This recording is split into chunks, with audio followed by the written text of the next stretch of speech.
A child wandered into the throne room of an immortal king during a banquet of high-ranking nobles, somewhere she had no right to be. But when she reached out and touched the glowing crimson mark on his palm, the ancient blood moon seal that no mortal should recognize, she looked up at the vampire king and said something that froze every breath in the chamber.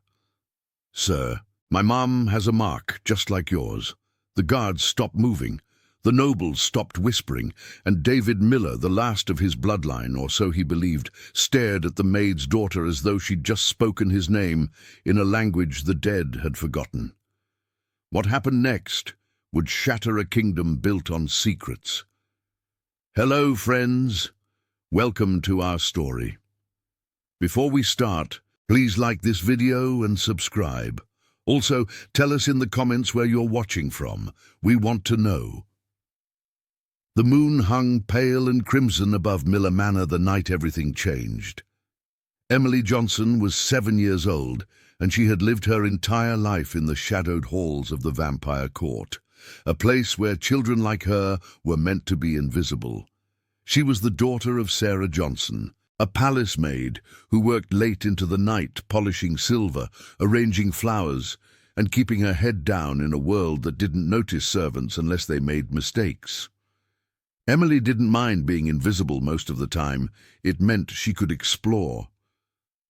While her mother scrubbed floors in the guest wing or folded linens in the laundry chambers, Emily wandered through corridors lit by floating candles, past tapestries that showed battles fought before her grandmother was born, beneath archways carved with symbols she didn't understand. Tonight was different, though. Tonight, the Scarlet Crown Chamber, the heart of the castle, the seat of the Blood Moon dynasty, was alive with light and noise. A royal banquet was underway. Emily had been told to stay in the servants' quarters, but curiosity pulled at her like a thread she couldn't help but follow. She slipped through a side passage her mother didn't know she discovered, her small feet silent on the cold stone. The closer she got to the throne room, the louder the sounds became. Low voices, the clink of crystal goblets, the rustle of silk and velvet. And then she was there. The great double doors stood half open, golden light spilling out into the corridor. Emily peeked inside, and her breath caught. The Scarlet Crown Chamber was enormous, far bigger than she'd imagined. The ceiling vaulted so high it disappeared into shadow, held up by columns of black marble, veined with crimson. Chandeliers hung like frozen stars, dripping with crystal and flame. The walls were lined with stained glass windows depicting ancient kings and queens, their eyes glowing faintly in the candlelight. And at the far end of the room, seated on a throne of iron and obsidian, was David Miller. Emily had seen the Vampire King before, always from a distance, always in passing, but never like this. He sat draped in black armor edged in silver, a crown of thorns resting on his pale hair. His face was sharp and cold, carved from centuries of rule and sorrow. But it was his hand that drew Emily's gaze. His palm rested on the arm of the throne and etched into his skin, glowing faintly, pulsing like a second heartbeat, was a mark. A crimson seal, shaped like a crescent moon, wrapped around a thorned rose. The Blood Moon seal. Emily had seen that mark before. She didn't think. She just moved.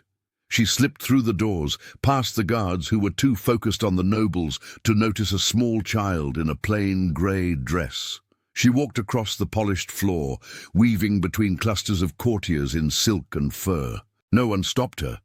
No one even looked at her until she reached the throne. David Miller was mid-conversation with a nobleman when Emily appeared at his side. She reached out, small fingers extending toward the glowing mark on his palm, and touched it. The Blood Moon seal flared. Crimson light exploded across the chamber. The chandeliers flickered.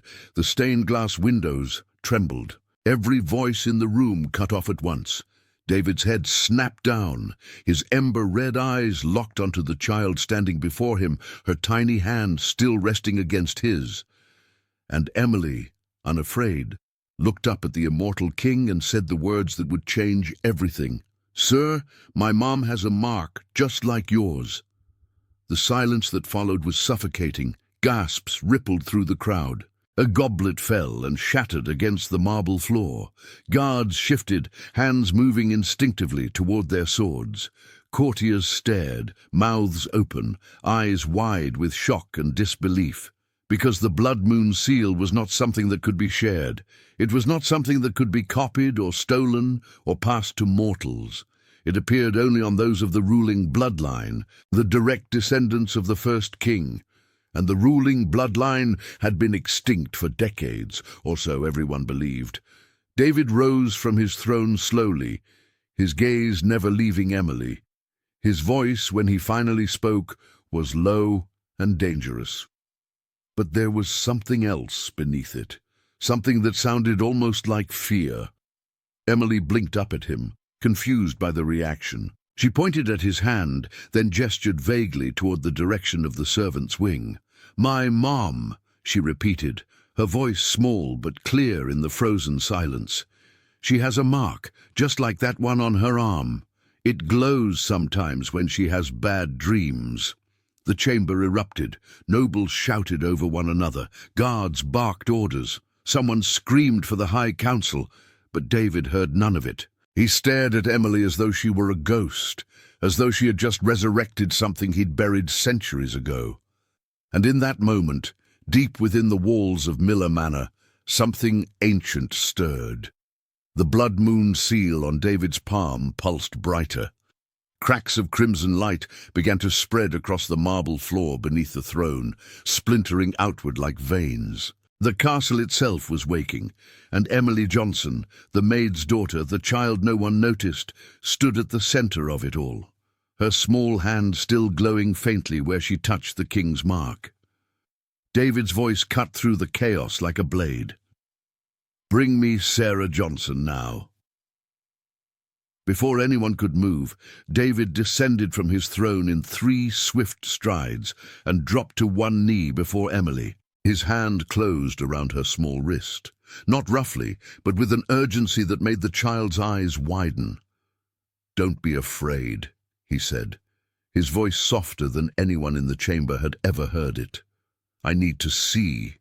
He turned her palm upward, and the entire court leaned forward as one. There, flickering beneath Emily's skin like embers beneath ash, was the faint outline of the blood moon seal. It pulsed in rhythm with David's own mark, the 2 symbols calling to each other across the small space between their hands. A courtier gasped. Another whispered a prayer.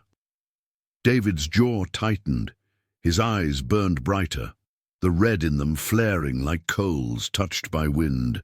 "Impossible," someone breathed from the crowd, but it wasn't impossible, it was happening. "Bring me Sarah Johnson," David repeated, his voice cutting through the shocked murmurs. "Now." 2 guards broke from formation and disappeared through a side door. Their boots echoed down the corridor, fading into the labyrinth of the castle's lower levels. In the servants' quarters, 3 floors below, Sarah Johnson was folding bed linens when the door slammed open. She jumped, nearly dropping the sheet in her hands. 2 royal guards stood in the doorway, their expressions grim. Sarah Johnson. Immediately, her heart dropped into her stomach. What? Why? Her mind raced to the worst possible conclusion. "Is it Emily?" "The king has summoned you," the guard repeated, stepping aside. Sarah didn't wait for further explanation. She threw the linens onto the nearest chair and hurried after them, her pulse hammering in her ears. Her daughter's name was the only thing looping through her mind. Emily. Emily. What did she do? Where is she? The walk to the throne room felt endless. Sarah's worn shoes slapped against the stone floors as she tried to keep pace with the guards. Her hands trembled. She'd worked in this castle for 7 years and had never once been summoned to the Scarlet Crown Chamber, especially not during a royal banquet. When the great doors opened, the sight that greeted her stole the breath from her lungs. The entire court had fallen silent. Nobles stood frozen in place, goblets halfway to their lips. Guards lined the walls, tense and alert. And at the center of it all, kneeling on the marble floor before the throne, was Emily. Standing over her, hand still holding her daughter's wrist, was King David Miller. "Emily!" Sarah started forward, but the guards caught her arms. "Mom!" Emily's face lit up with relief, but David didn't release her. Sarah's gaze snapped to the king, fear and fury warring in her chest. "Let go of my daughter.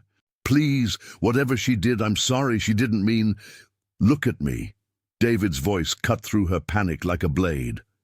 He rose slowly, his eyes locking onto Sarah's, and something shifted. His expression cold and composed just a moment before, fractured. His brows drew together, his lips parted as though to speak, but no sound came. He stared at her as if he were seeing a ghost.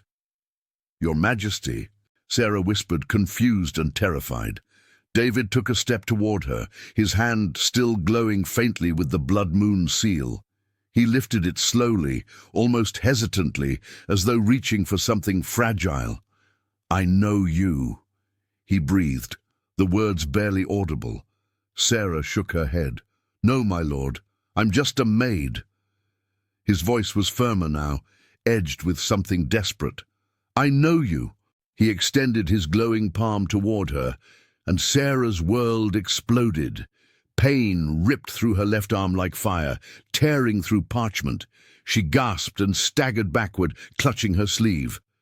Beneath the fabric, something burned. "Mom!" Emily screamed, trying to pull free from David's grip, but he held her gently in place. Sarah tore at her sleeve with shaking hands. The fabric fell away, and there, blazing crimson across her forearm, was the blood moon seal. The courtiers erupted into chaos. "She bears the mark!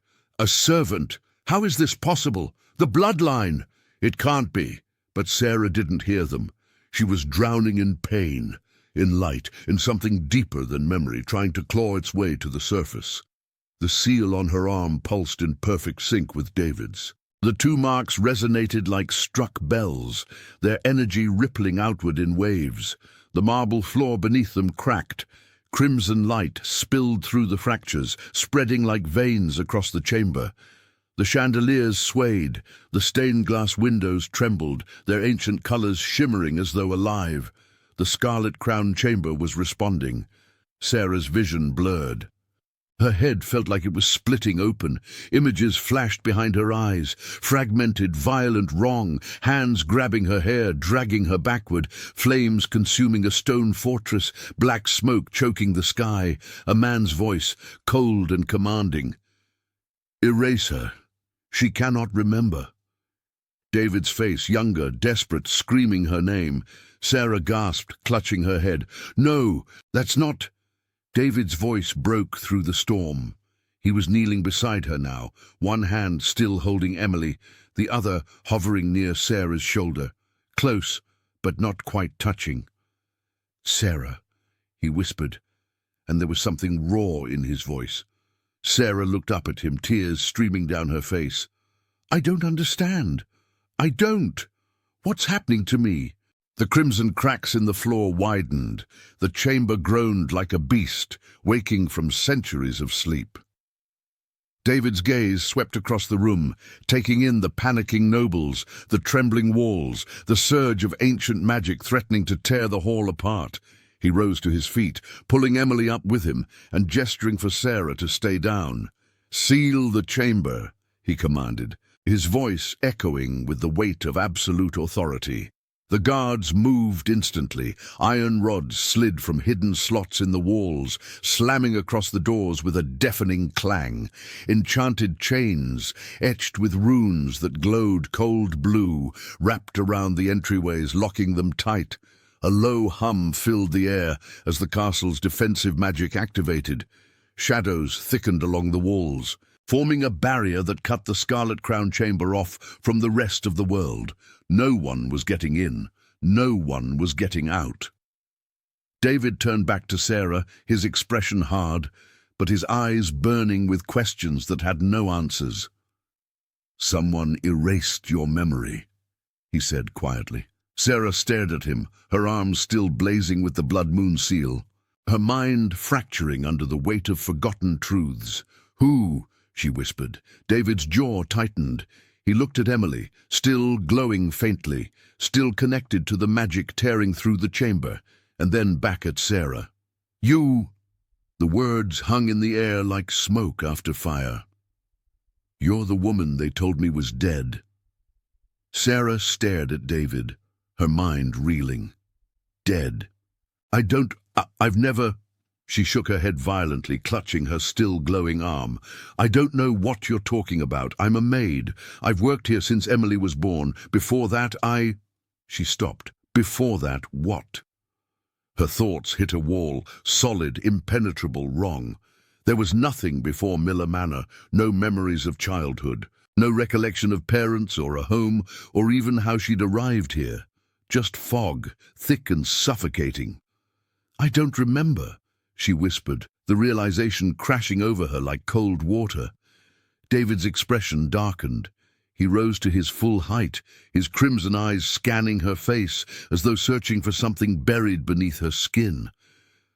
"Your name," he said slowly. Sarah opened her mouth, then closed it. Her heart began to race. I don't know. Your parents, where are they? I don't... The village you were born in, the year, anything. I don't know." Sarah's voice cracked, panic rising in her throat. She pressed her hands to her temples, trying to force the memories to surface, but there was nothing. Nothing but emptiness and the faint echo of screaming she couldn't place. David stepped back, his jaw tight. He looked at her, not with anger, but with something worse. Horror. "It's not possible," he breathed. He turned toward the throne, his hands curling into fists. The blood moon line was extinguished 32 years ago.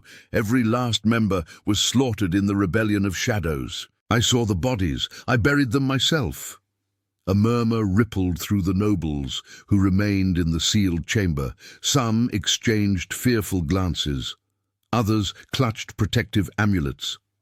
Sarah struggled to her feet, still cradling her glowing arm.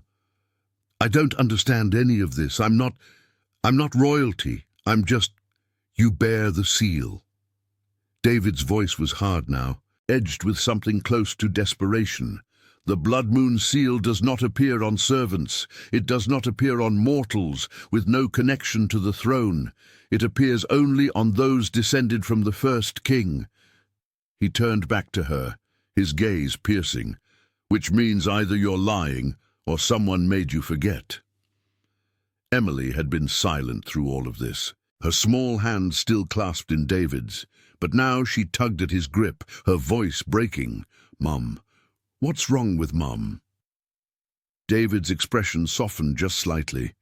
He looked down at the child, then back at Sarah, and something shifted in his eyes. A decision was made. "Mrs. Peterson!" he called out. An older woman in deep violet robes stepped forward from the crowd of nobles. She curtsied low. "Your Majesty, take the child to the eastern sitting room. Keep her safe. Let no one near her."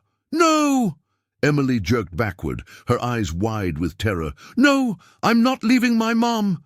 Emily!" Sarah started forward, but David raised a hand. "She'll be safe," he said firmly, "but I need answers, and I can't get them with her here." "Please," Sarah begged, her voice shaking. "She's just a child. She doesn't understand." "Exactly." David's tone was sharp. "She doesn't understand, and until I know what's happening, I won't risk her being caught in the middle of it." Mrs. Peterson moved toward Emily, her hands outstretched. "Come, little one. We'll get you something warm to drink." "No!" Emily screamed, thrashing against David's grip. Tears streamed down her face. "Mom, don't let them take me, Mom!" Sarah's heart shattered. She lunged forward, but two guards stepped between them. "Emily, it's okay." Her voice broke. "It's okay, sweetheart. I'll be right here. I promise I'm not going anywhere." But Emily kept screaming, kept fighting, even as Mrs. Peterson gently pried her away and carried her toward a side door. Her cries echoed through the chamber long after the door closed behind them.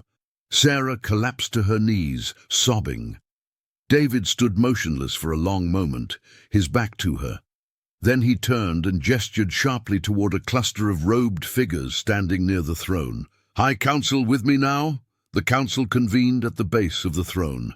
5 vampires, ancient and powerful, their faces carved from centuries of rule and intrigue.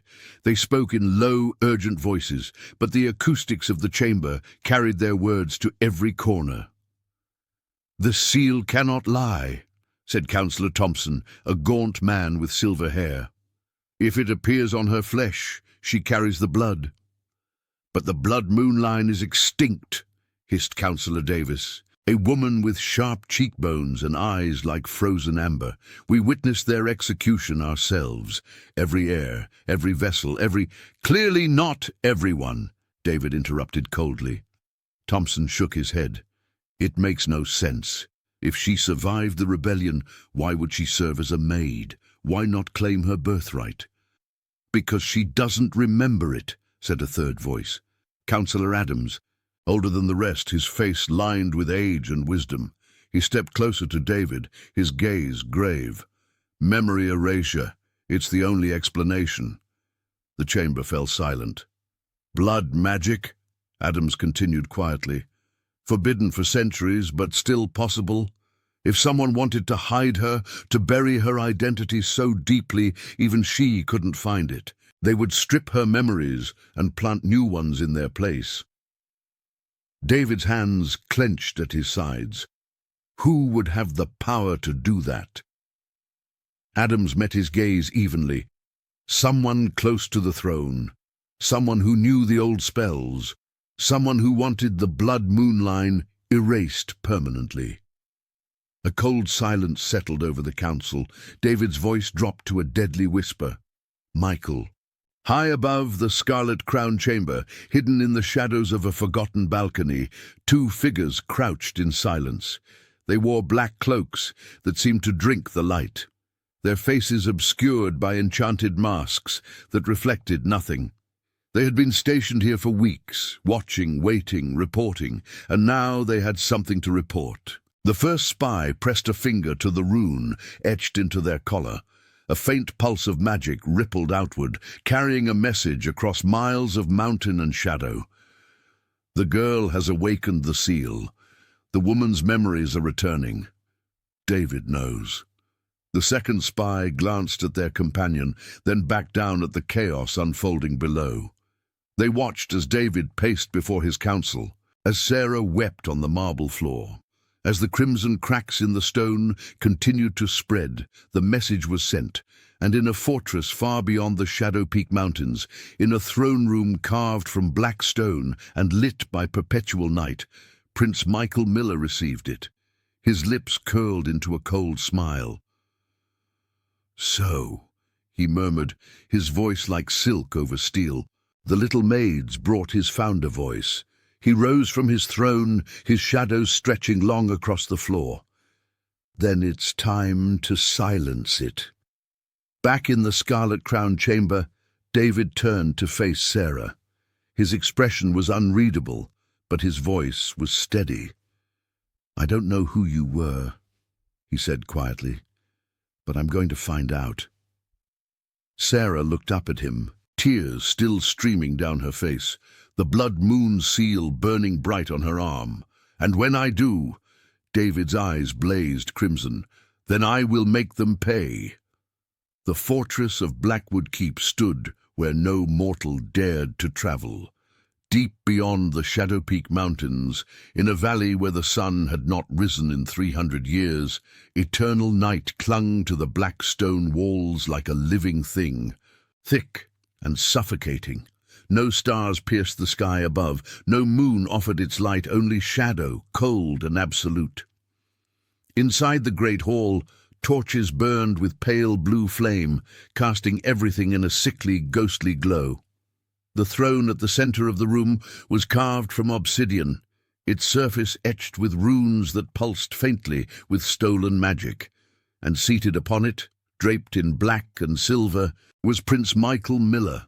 He was younger than David, or at least he appeared so. Where David's face was carved with centuries of rule and restraint, Michael's was sharp and cruel, his features too perfect, too cold. His hair was darker than his brother's, black as the void, and his eyes burned with a red so deep it looked almost black. He had been in exile for 32 years, and he had spent every single one of those years waiting. The side door to the hall creaked open. Two figures in black cloaks entered, their movements swift and silent. They knelt before the throne, heads bowed. "Speak," Michael said, his voice like frost creeping across glass. The first spy lifted their head. "My lord, the Maid's daughter, Emily Johnson, appeared in the Scarlet Crown chamber tonight during the royal banquet." Michael's fingers tightened on the armrest of his throne, and she touched the king's blood moon seal. Silence. Then slowly, Michael leaned forward. "She touched it?" "Yes, my lord, and when she did, the mark awakened on her skin. The entire chamber reacted. The floor cracked. The ancient magic stirred." The second spy continued. "David summoned the woman, Sarah Johnson. When he raised his hand toward her, the seal burned awake on her arm as well. Her memories began to surface. She collapsed. The king has sealed the chamber. He knows something is wrong." Michael sat motionless for a long moment, his expression unreadable. The only sound in the hall was the faint crackle of the blue flames. Then he moved. He rose from the throne in a blur of shadow and fury, his cloak billowing behind him like wings.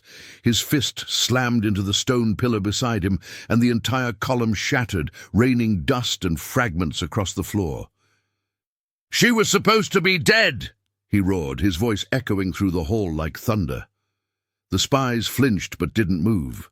Michael paced like a caged beast, his hands flexing, claws extending and retracting. "I gave the order 32 years ago. Sarah was to be erased. Mind wiped, memories destroyed, left to rot in obscurity. She was never supposed to remember. And the child should never have been born." He whirled toward the spies, his eyes blazing. "How far has the awakening progressed?" "The seal on the child is incomplete, my lord," the first spy said carefully. "Faint, unstable, but it responded to David's mark. They resonated together." Michael's jaw tightened. "The prophecy, my lord, the prophecy I spent decades bearing." His voice dropped to a venomous whisper. "A child born of dormant royal blood and mortal humility shall awaken the blood moon throne and break the tyrant's shadow." He laughed. A cold, bitter sound. "They think I'm a tyrant. They think the child is their savior." He turned back to his throne, his expression hardening into something calculating, dangerous. "How long until the blood moon ascension?" 3 nights, my lord." Michael's lips curled into a cruel smile. "Perfect." He descended the steps of his throne and moved toward a long table at the side of the hall. Maps were spread across its surface, diagrams of Miller Manor, patrol routes, weak points in the outer walls. Red markers indicated strike positions. "David thinks he has time," Michael said, his fingers tracing the map. "He thinks he can unravel the mystery, restore the woman's memories, and protect the child." He slammed his hand down on the map directly over the Scarlet Crown chamber. "He's wrong." The spies stood, awaiting orders. "Gather the shadow-forged legion," Michael commanded. "Call in every rogue vampire who owes me a blood debt. Empty the black vaults. I want every cursed blade, every enchanted chain, every weapon we've stockpiled for this moment. My lord, an assault on Miller Manor is exactly what we're going to do." Michael's eyes gleamed.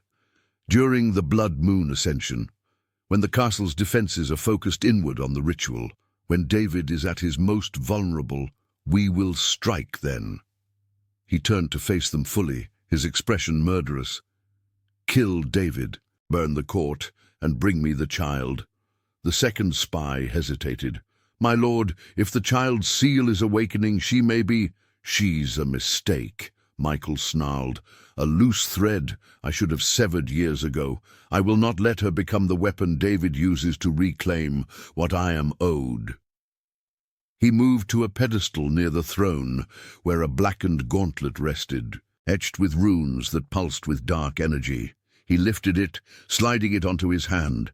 The runes flared to life, and the air around him grew colder. "I will take the throne," he said quietly, his voice steadily calm now. "I will claim the Blood Moon seal as my own, not through birthright, but through conquest. The prophecy doesn't matter. The child doesn't matter. All that matters is power." He clenched his gauntlet fist, and shadows coiled around it like serpents. "And I will have it." The spies bowed low. "It will be done, my lord." "See that it is."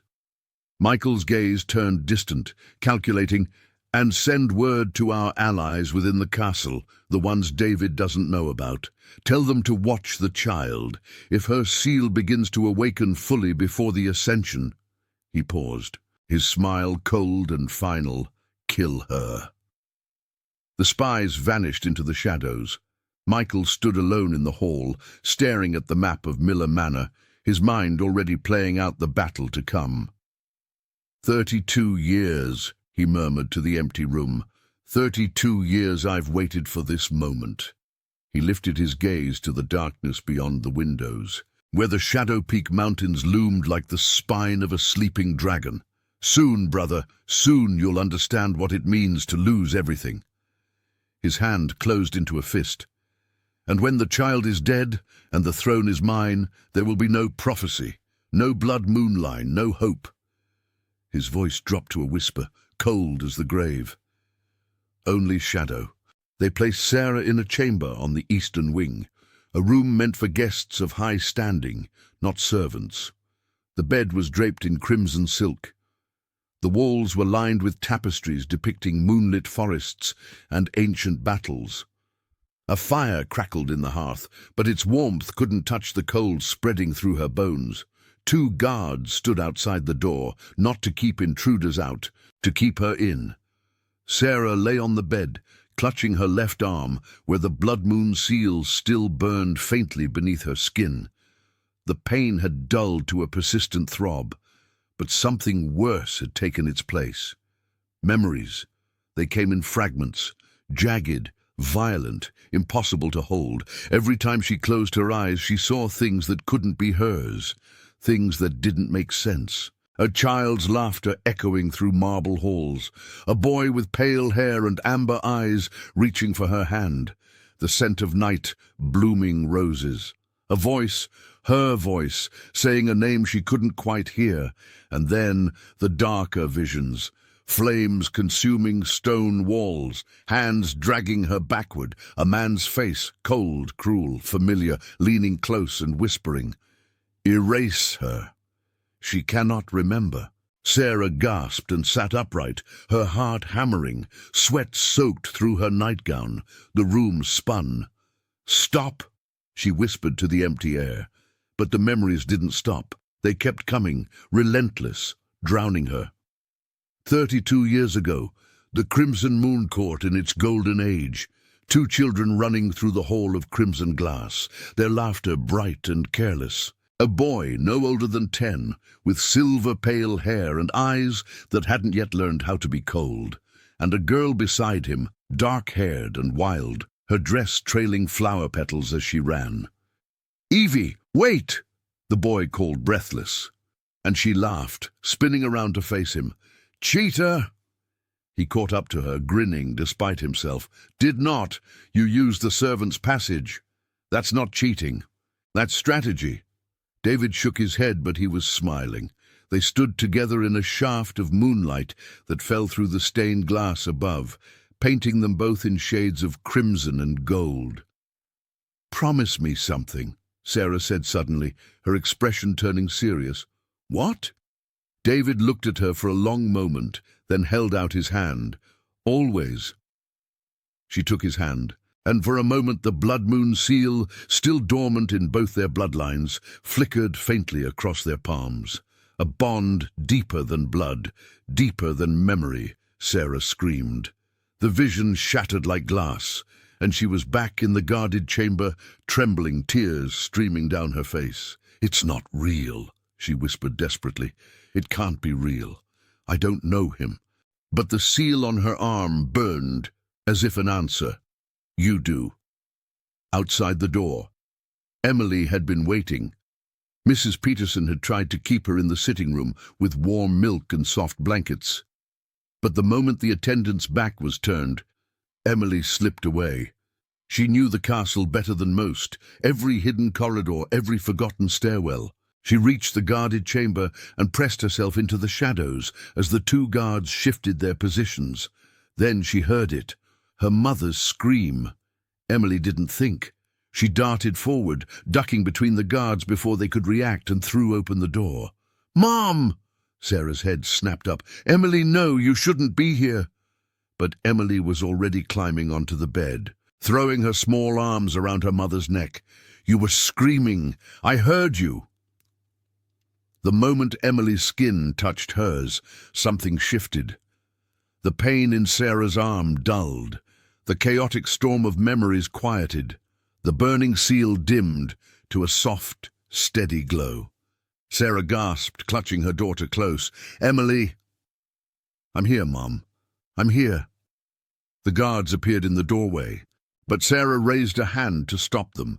"It's all right, let her stay." They hesitated, then withdrew, closing the door softly. Sarah held Emily tight, burying her face in her daughter's hair. She could feel the faint pulse of the seal on Emily's palm, still incomplete, still flickering, but alive, connected to hers. "Something's wrong inside me," Sarah whispered, her voice breaking. "I keep seeing things that can't be real." Emily pulled back, her wide eyes searching her mother's face. "Like what?" Sarah hesitated, then quietly, I think I knew the king a long time ago, before you were born, before I even remember being alive." Emily's small hand found her mother's glowing seal and rested over it gently. "Maybe it's not wrong," she said softly. "Maybe it's just trying to come back." An hour later, there was a knock at the door. The guards opened it, and David stepped inside. He was alone. No crown, no armor, just a man in a black cloak looking more weary than Sarah had ever seen him. Emily tensed, but Sarah touched her shoulder gently. "It's all right, sweetheart." Emily obeyed reluctantly, glancing back at David with weary eyes. David closed the door behind him and stood just inside the threshold, as though afraid to come closer. For a long moment, neither of them spoke. "I remember you," Sarah finally said, her voice barely above a whisper. David's jaw tightened. "How much?" "Pieces. Fragments." She pressed a hand to her temple. "A boy with your face, a hall of glass, laughter, and then fire, pain. Someone is ripping everything away." His hands clenched into fists at his sides. "Michael, your brother, my brother." The words were bitter. The one who orchestrated the rebellion of shadows, the one who slaughtered the blood moon line and tried to take the throne by force. He took a step closer, his voice thick with grief and rage. "And the one who stole you from me." Sarah's breath caught. "What are you saying?" David met her gaze, and there was something raw and broken in his eyes. "I think you were meant to stand beside me, Sarah, not serve under me, not hide in the shadows as a maid." His voice cracked. "I think you were meant to be queen." The words hung in the air like a confession. Sarah stared at him, her mind reeling. "That's impossible. I'm not. I can't." The seal on her arm flared. Crimson light exploded across the room, brighter than before, more violent. Sarah cried out, clutching her arm as the mark burned like fire beneath her skin. "Mom!" Emily scrambled to her feet. David moved without thinking, grabbing Sarah's shoulders. "Breathe! Look at me! Breathe!" But the seal wouldn't stop. It pulsed wildly, uncontrollably, spreading tendrils of light across her skin like veins of molten glass. "It's too much," Sarah gasped. I can't hold it." David pressed his own glowing hand against hers, seal to seal. The connection snapped into place, and for one blinding moment they both saw it. The truth buried beneath 32 years of lies. Sarah had been meant to rule, and someone had tried to erase her from history. The archivist arrived at dawn. He was ancient even by vampire standards, his skin like parchment, his eyes milky white from centuries spent reading texts no mortal hand had ever touched. He wore robes the color of old blood, stitched with silver thread that formed symbols older than the castle itself. His name was Arthur, and he had served 5 generations of Blood Moon rulers. David met him in the Vault of Whispers, a circular chamber deep beneath the Scarlet Crown Hall, where the oldest records were kept. Shelves spiraled upward into shadow, lined with books bound in leather and chain. The air smelled of dust and magic. Sarah stood beside David, her arms still wrapped in bandages to hide the glowing seal. Emily clung to her mother's side, her small face pale but determined. Arthur descended the spiral stair slowly, his staff tapping against stone with each step. When he reached the bottom, he bowed first to David, then after a moment's hesitation, to Sarah. "Your Majesty," he said. Then his gaze shifted. "My lady." Sarah tensed. "I'm not—" "You bear the seal," Arthur interrupted gently. "That makes you more than what you believe yourself to be." David stepped forward, his voice sharp with urgency. "Arthur, the prophecy of the lost heir. I need to see it." The archivist's milky eyes widened slightly.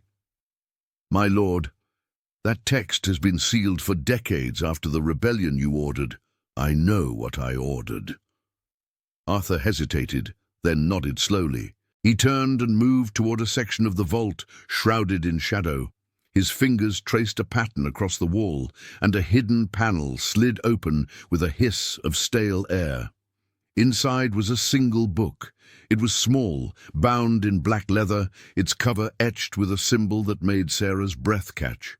The Blood Moon seal surrounded by thorns. Arthur lifted it carefully as though it might shatter and carried it to a stone pedestal at the center of the room. He opened it with reverence. The pages inside were covered in script so old it seemed to shift and writhe in the candlelight. "The prophecy of the lost heir," Arthur said quietly. "Written by the first oracle 3 centuries ago, in the days before the Blood Moon line was fractured." He cleared his throat and began to read. "When shadow claims the throne of blood and memory, drowns beneath the flood, a child shall rise from hidden flame, born of silence, stripped of name.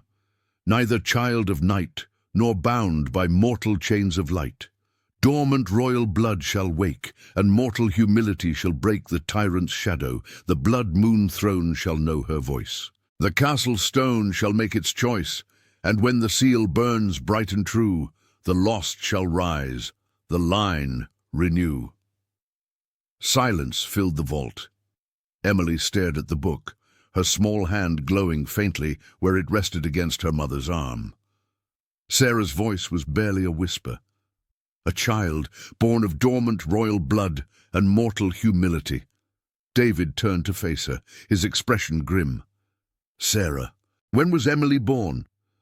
7 years ago in the spring, and before that where were you? What do you remember?" Sarah shook her head, frustration and fear tingling in her chest. "I told you, I don't remember. There's nothing before the castle, just fog.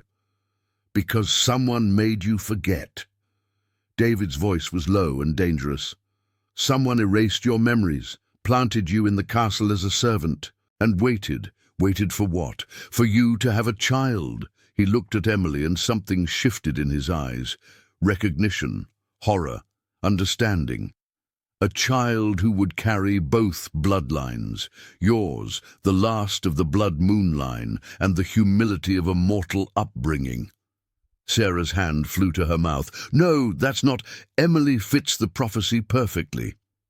David's gaze was steady, unrelenting. Dormant royal blood, mortal humility. She was born in secret, raised in obscurity, and now her seal is awakening. He turned to Arthur. Who else knew about this prophecy? The archivist's expression darkened. Prince Michael studied it extensively before the rebellion. He believed it was a threat to his claim. David's jaw tightened. Because he knew. He knew Sarah carried the bloodline. He knew if she ever had a child, that child would fulfill the prophecy and undermine his right to the throne. So he tried to erase her, Sarah breathed, the pieces falling into place. He stripped my memories, hid me among the servants, hoped I would fade into obscurity, but you didn't. David's voice was soft now, edged with something that sounded almost like awe. You survived, and you gave birth to the one thing Michael feared most. He knelt before Emily, meeting her wide, frightened eyes. You are the lost heir, Emily, the child the prophecy spoke of, and your existence threatens everything Michael has built. The floor beneath them trembled. Emily gasped as the blood moon seal on her palm flared bright. The tremor spread upward through the castle, rippling through stone and mortar. Far above, in a scarlet-crowned chamber, the ancient runes carved into the throne began to glow. One by one, they flickered to life, crimson light spreading across the obsidian seat like veins of fire. The stained-glass window shimmered, the marble floor cracked further, the fractures spreading like roots. The castle was waking. It recognized her. Back in the vault, David rose to his feet, his expression hardening into something cold and lethal. Arthur, how long until the blood moon ascension? 2 nights, my lord. That's when he'll strike. David's voice was quiet, certain. Michael will attack during the ascension when the castle's defenses are focused inward. He'll come for Emily. Sarah pulled her daughter close, her heart racing. Then we run. We take her somewhere he can't find her. There is nowhere. David's gaze was steady. The seal has awakened. The castle has claimed her. Running will only delay the inevitable. Then what do we do? Sarah's voice cracked. David turned toward the stairs, his cloak billowing behind him. We prepare for war. Within the hour, the castle was transformed. Guards doubled their patrols. Enchanted barriers were raised along every entrance. The armory was opened, weapons distributed to every soldier loyal to the throne. David stood in the war room, surrounded by maps and battle plans. His high council gathered around him. Michael will bring everything he has, he said, his voice cold and commanding. Shadow-forged soldiers, rogue vampires, dark magic. He will not hold back.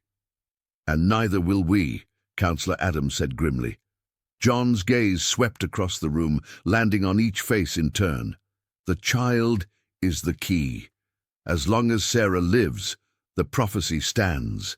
As long as the prophecy stands, Robert's claim is worthless.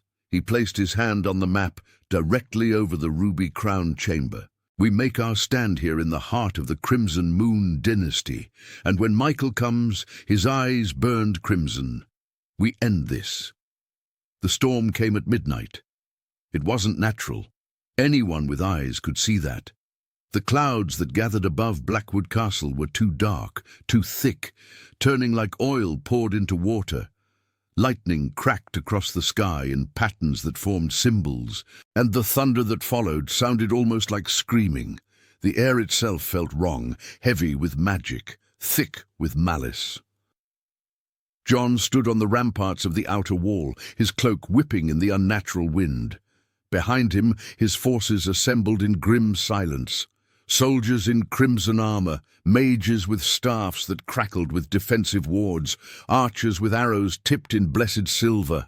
But even as he watched his army prepare, John knew the truth. This wasn't going to be enough. My lord! A scout sprinted up the stairs, breathless. Movement beyond the Bloodvale Pass. Hundreds, no, thousands. The ground shook from the darkness beyond the castle walls. They came. Shadow-forged soldiers, creatures of living darkness bound into armor, their forms shifting and writhing like smoke given shape.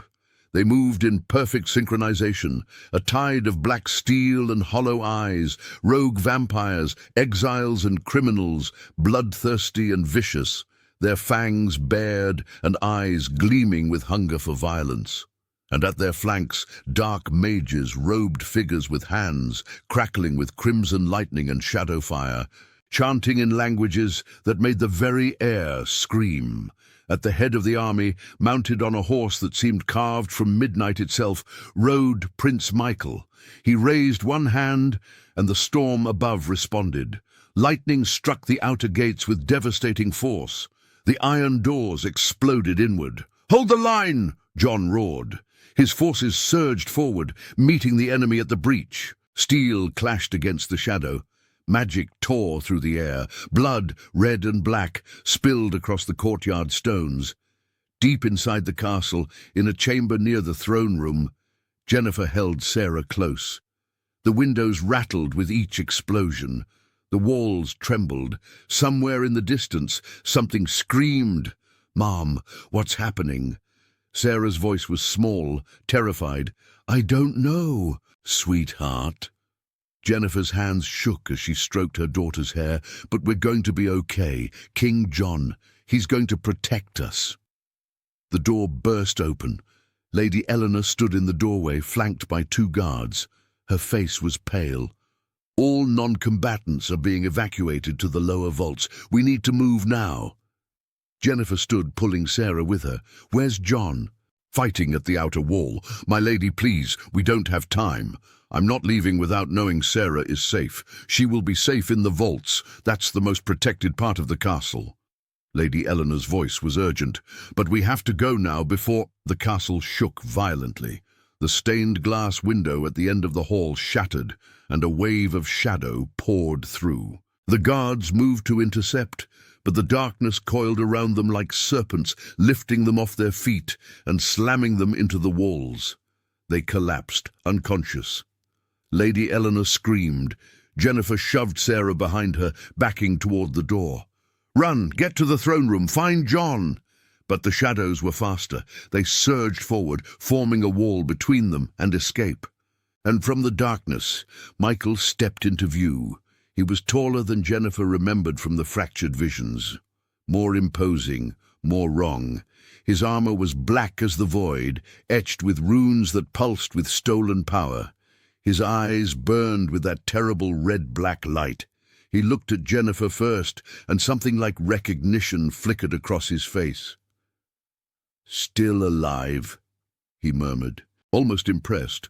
"I underestimated your resilience, it seems." Then his gaze dropped to Sarah, and his expression turned cold. "But the child—" He tilted his head, studying her like an insect under glass. "The child is a mistake that must be erased. Stay away from her." Jennifer's voice was steady despite the terror clawing at her chest. Michael smiled. "A cruel, mirthless thing. You don't even remember me, do you? You don't remember what I took from you." He took a step closer. "Let me remind you." He raised his hand, and the shadows around him surged. Jennifer didn't think. She threw herself in front of Sarah, arms spread wide, her body a shield between her daughter and the oncoming darkness. "No!" The crimson moon seal on her arm exploded with light. It was like a dam breaking. Every memory Michael had tried to bury, every truth he'd tried to erase, came flooding back in a torrent of fire and pain and rage. Jennifer screamed. Images tore through her mind with violent clarity. Running through the hall of crimson glass as a child, John's hand in hers, standing beside him at the crimson moon ascension, 16 years old, the seal burning bright on her arm as the court bowed, Michael's face twisted with jealousy, whispering poison in the shadows. The night of the rebellion, flames consuming the fortress, soldiers dragging her away from John's desperate reach. Michael's cold voice: "Erase her, strip every memory, make her forget she was ever meant to rule." Years of servitude, scrubbing floors, raising a daughter in secrecy, never knowing she had once worn a crown. The seal on Jennifer's arm blazed so bright it turned the shadows to smoke. She collapsed to her knees, gasping, tears streaming down her face. But her eyes, when she opened them, were no longer the eyes of a frightened servant. They were the eyes of a queen. "I remember," she whispered, her voice shaking with fury. "I remember everything." Michael's smile faltered. Jennifer rose slowly, the crimson moon seal spreading across her arm in intricate patterns, glowing like molten glass. Power radiated from her in waves, not trained, not controlled, but raw and ancient and furious. "You stole my life," she said, her voice gaining strength. "You stole my memories."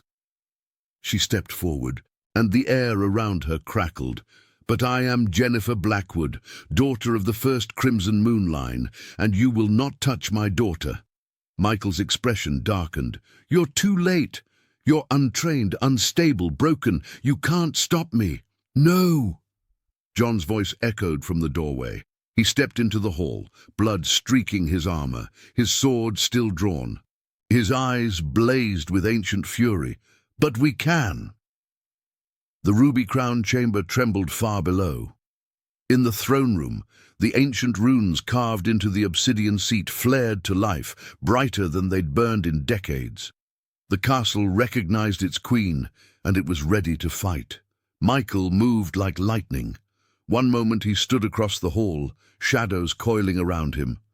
The next, he was a blur of black steel and fury, lunging directly for Sarah. Jennifer screamed, but she was too far. John was too far. There was no time. And then the world stopped. Not literally, but close enough. Time seemed to stretch and slow, the air thickening like honey. Michael's charge slowed to a crawl, his clawed hand reaching for the child, and Sarah, small, terrified, glowing, raised her hand. The crimson moon seal on her palm exploded with light. The castle responded. The crimson carpet beneath Michael's feet rippled like water, then twisted. Thorned vines erupted from the fabric, wrapping around his legs with brutal force.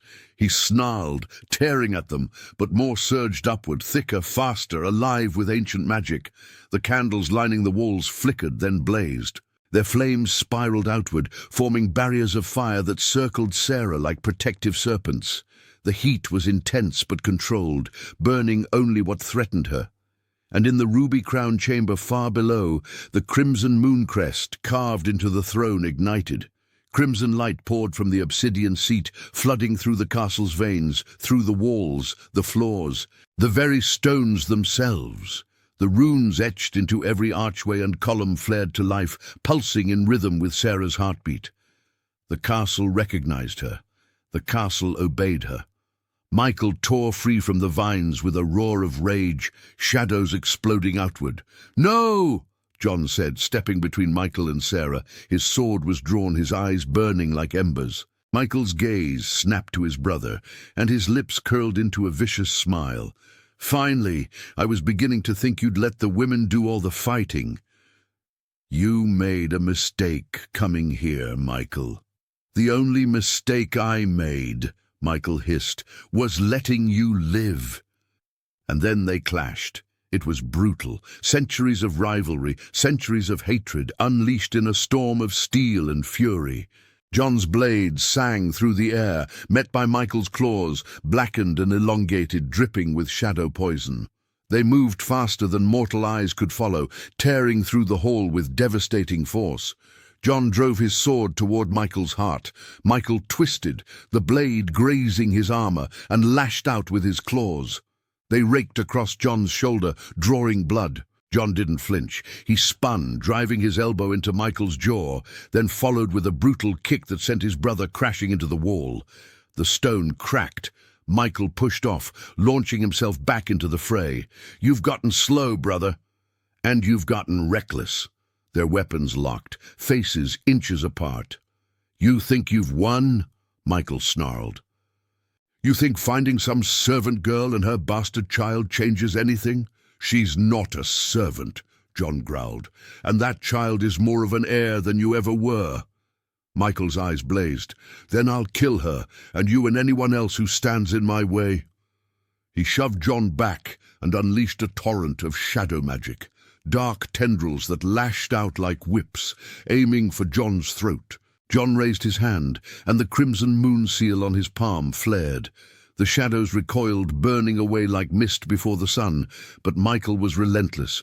He pressed forward, claws and shadow and fury, driving John back step by step.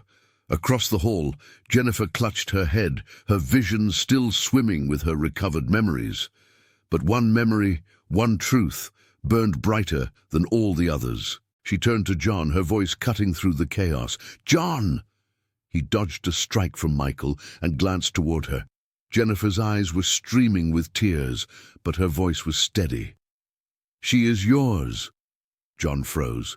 "What, Sarah?" Jennifer's voice broke. "She's not just mine, she's ours." The words hit him like a physical blow. Jennifer pressed a hand to her chest, the memories flooding back with painful clarity. "That night, before the rebellion, and then Michael took me.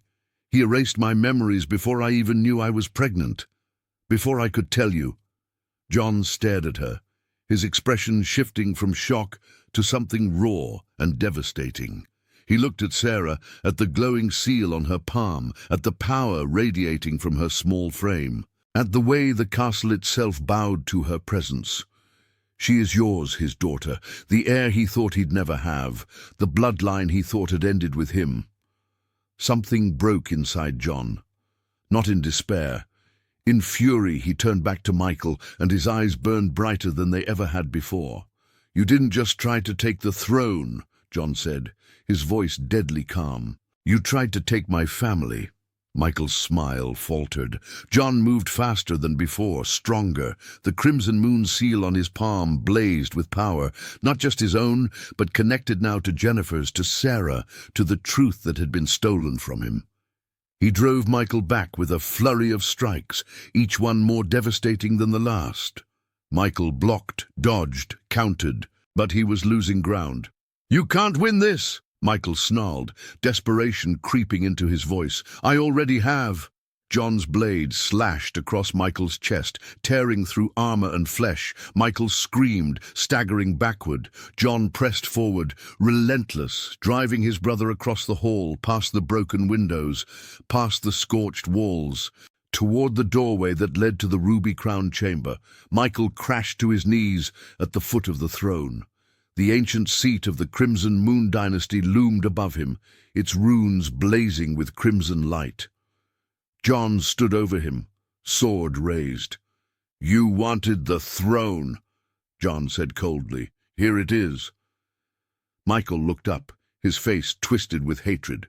"Yes," a small voice said from behind them. Sarah stepped into the ruby-crowned chamber.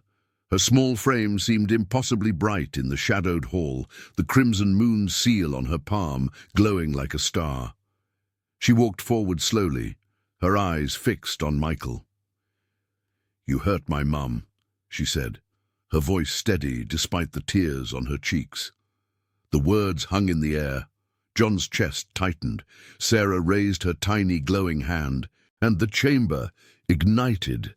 Crimson light exploded from the throne, flooding the hall in waves of pure ancient power. The runes on the walls, the floor, the ceiling, all of them blazed to life in perfect synchronization. The stained glass window shattered outward, raining colored light like falling stars. The crimson moon seal flared across John's palm, across Jennifer's arm, across the very stones of the castle itself.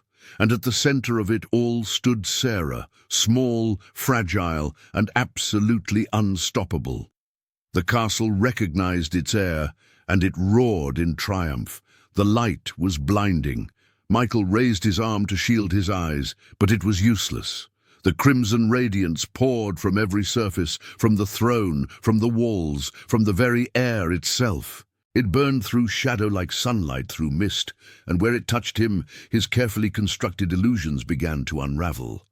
The dark armor he wore, forged from stolen magic and blood oaths, cracked and fell away in pieces. The runes etched into his skin, false marks meant to mimic royal authority, flickered and died.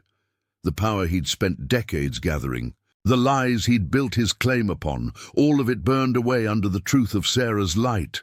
"No!" Michael gasped, staggering. "This isn't—" "You are nothing," John said coldly. Outside in the courtyard, Michael's forces felt the shift. The shadow-forged soldiers dissolved, their forms losing cohesion without their master's will to sustain them. The rogue vampires hesitated, then scattered, fleeing into the night. The dark mage's spells faltered and collapsed. The rebellion crumbled in minutes. Michael fell to his knees, gasping, his body racked with pain as the stolen power tore itself free from his veins. He looked up at Sarah, at the small child standing before him with a hand that blazed like a star. And for the first time in decades, he felt fear. "John," he choked out. "Brother, please." "You stole 32 years from her," John said, gesturing to Jennifer. "You tried to murder my daughter. You slaughtered innocents to seize a throne that was never yours." His voice was ice. "There is no mercy for you here."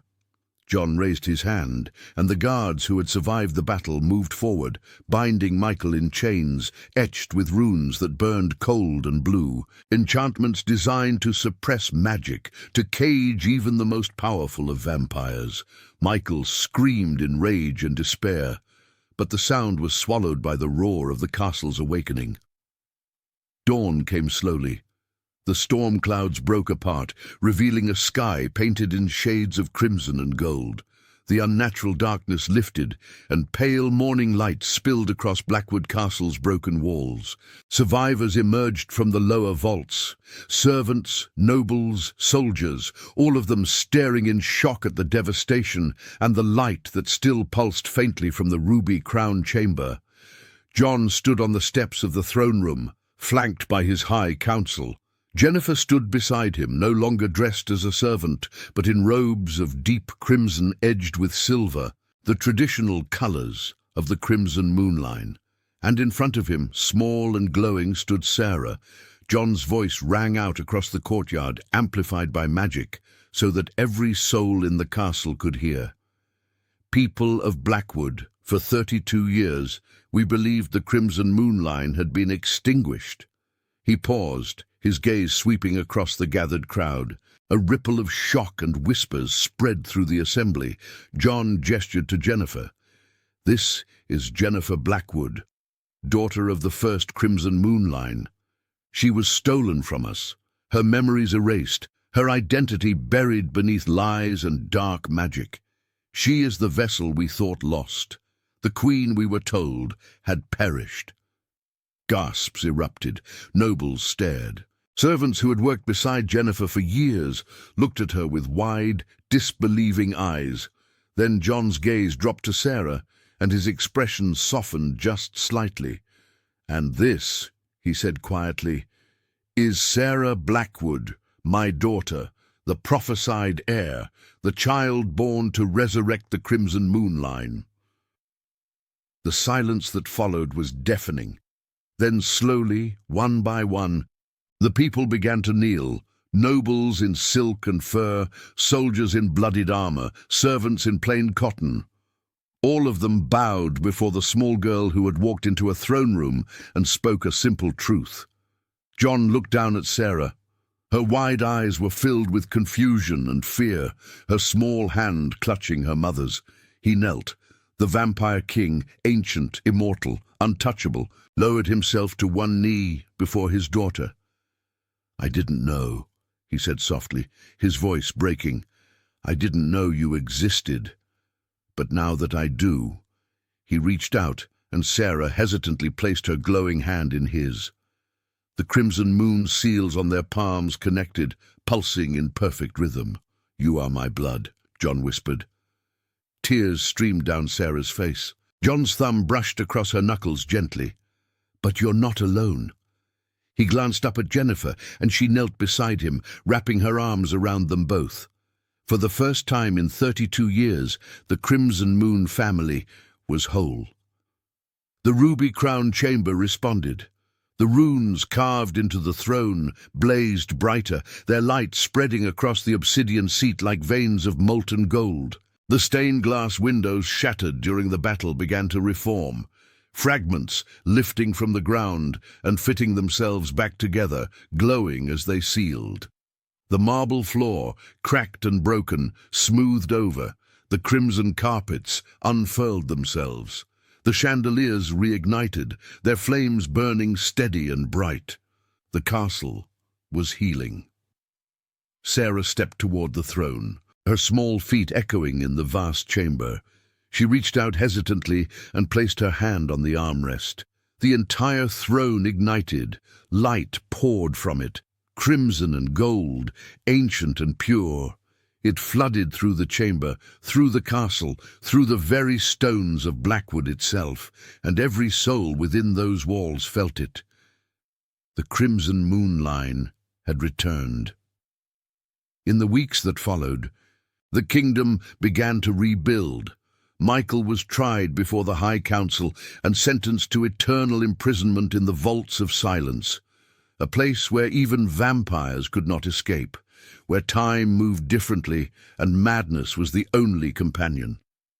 Jennifer's memories returned fully bit by bit, and with them came the knowledge of who she had been: a princess, a vessel, a woman meant to stand beside a king. She and John spoke late into the nights, piecing together the past, mourning what had been stolen and carefully, tentatively building something new. Sarah trained with the castle's mages, learning to control the power that had awakened within her. She was young, still fragile, still prone to nightmares, but she was strong, and she was loved. One evening, as the sun set over Blackwood Castle, John stood on the balcony overlooking the kingdom. Jennifer joined him, slipping her hand into his. "Will she be ready?" Jennifer asked quietly. "When the time comes." John watched as Sarah played in the courtyard below, her laughter echoing through the twilight. "She'll have to be," he said. Jennifer leaned against him. "No, she won't." Far below, Sarah paused, her small hand glowing faintly. She looked up at the balcony at her parents and smiled. The crimson moon seal pulsed gently on her palm, a reminder of what she was and what she would become. The servant's daughter had spoken a simple truth. "Sir, my mum has a mark just like yours." And in doing so, she resurrected a kingdom. The crimson moon line had risen again, and this time it would never fall. The end